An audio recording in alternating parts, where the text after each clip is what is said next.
This is the Voice of Turkey's English language transmission broadcasting from Ankara in the 25-meter band between 1330 and 1430 UTC on 12035 kHz to Europe.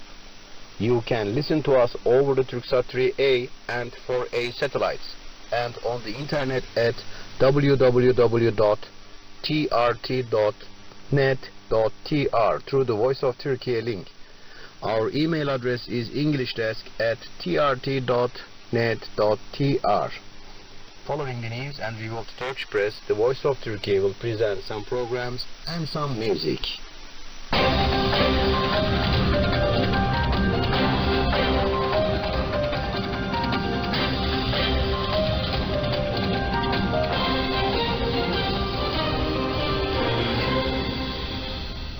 Ladies and gentlemen, today is Monday, February the 5th, 2023.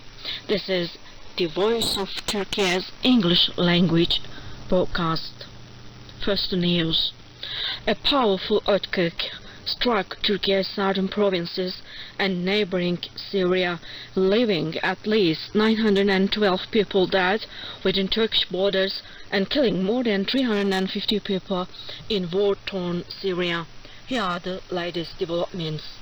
At least 912 people have been reported killed and 5,385 others injured after a powerful 7.4 earthquake struck Turkey's southern provinces. Turkey's Disaster and Emergency Management Authority, AFAD, said that the 7.4 magnitude quake struck at 4:17 a.m. and was centered in Pazarcık district of Kahramanmaraş province on Monday. The quake occurred at a depth of 7 kilometers.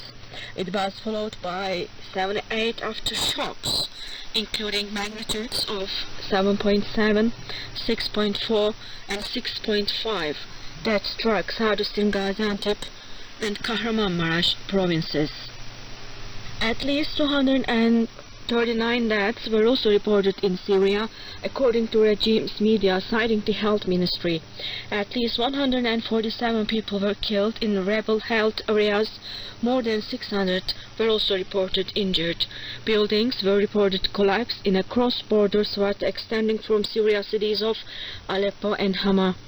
Operations at Turkey's oil terminal in Ceyhan have halted after a major earthquake that struck nearby, the Tribeca shipping agency said, adding that an emergency meeting will take place on the issue.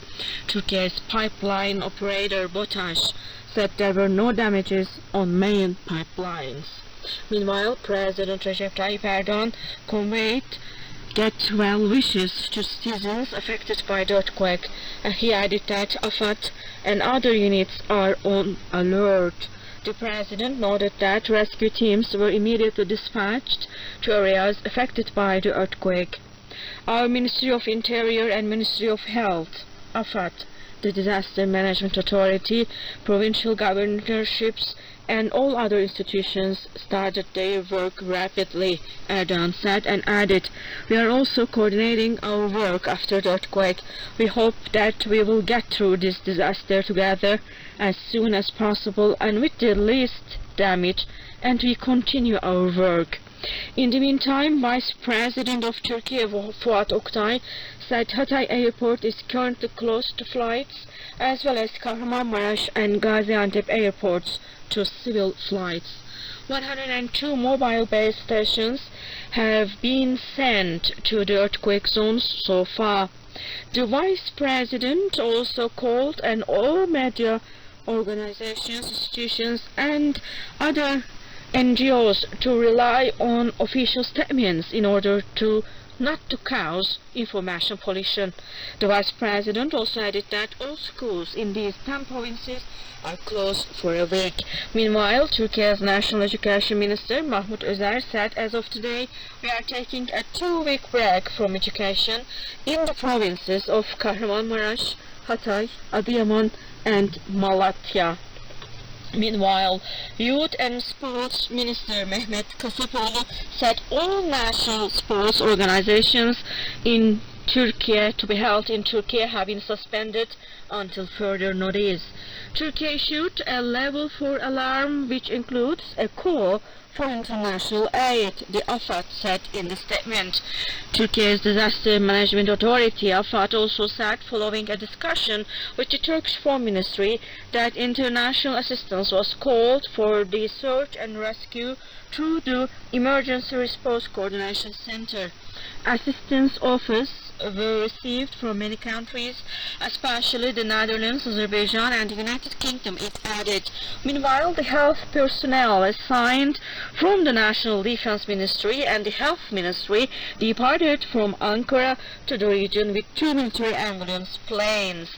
Besides rescue teams, blankets and food and psychological support teams were also sent to the region.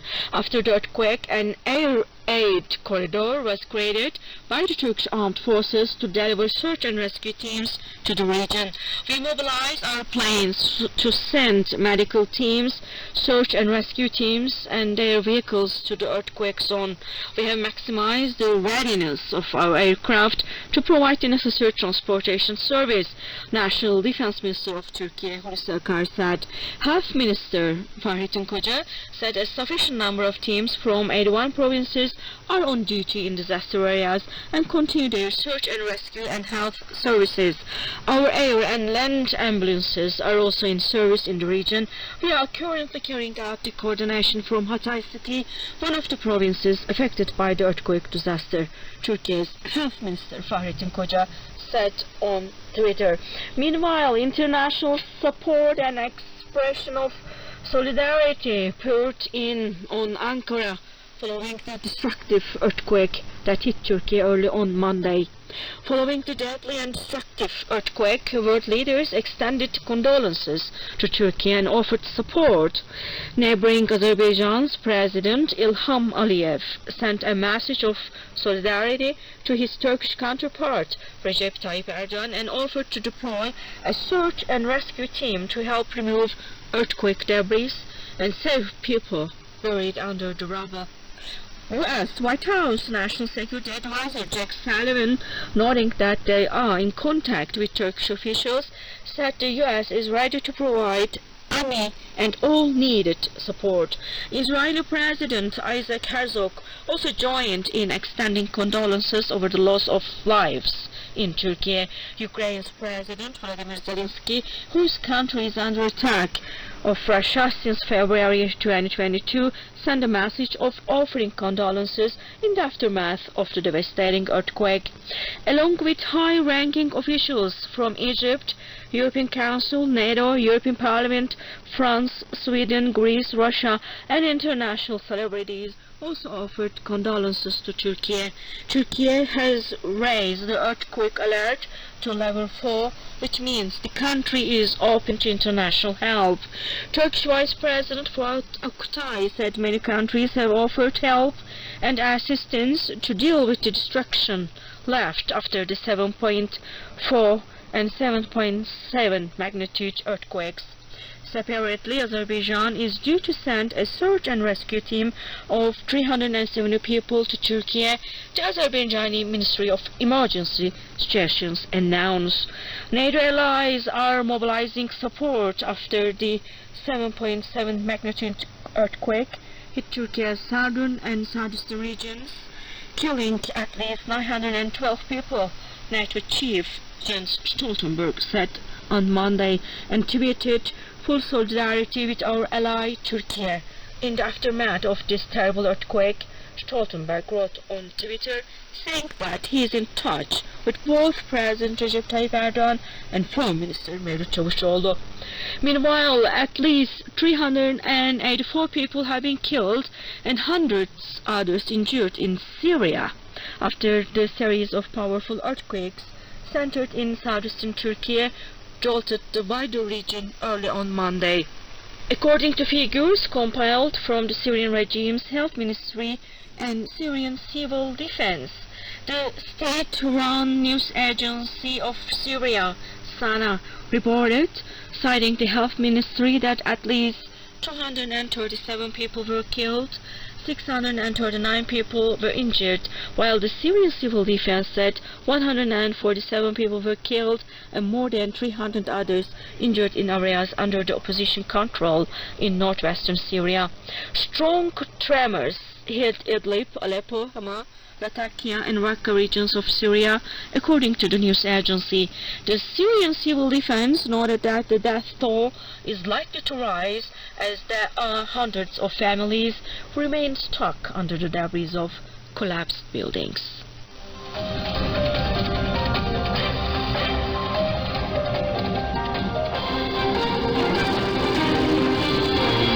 The news continues on the English language broadcast of the Voice of Turkey.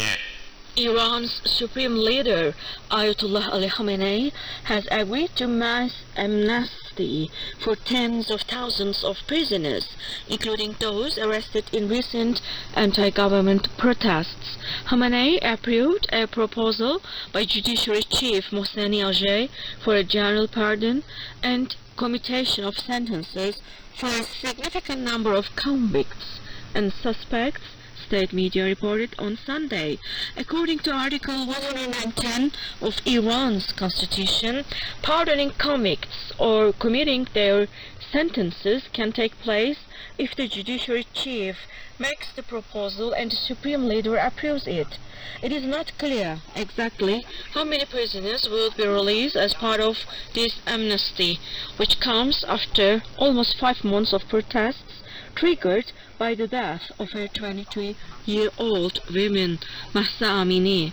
Mahsa Amini's death while in police custody in September last year led to massive protests across Iran, during which thousands of people were arrested on various charges. According to Iranian authorities, at least 200 people were also killed during the deadly unrest, although Western human rights groups have put the death toll at more than 500, including civilians and security forces. Israel is exploring the possibility of supplying Ukraine with its state-of-the-art Iron Dome anti-missile defense system, Prime Minister Benjamin Netanyahu said on Sunday. The issue of arms supplies was considered and rejected by the previous Israeli government. I will study this issue and answer this matter in the most adequate manner, Netanyahu said in an interview with the French LCI channel. He, however, said that Israel has to review its options and to take into consideration its interests in the region. Israel's contribution will probably be in other areas, the Israeli premier added. Netanyahu explained that Israel has provided Ukraine with humanitarian assistance and accepted a large number of Ukrainian refugees. Netanyahu promised during his election campaign that he would consider supplying weapons to Ukraine if elected. Last year, Russia launched a war on Ukraine, which was met with international outrage, with the European Union, G7, the US and the UK, among others, imposing tough financial sanctions on Moscow.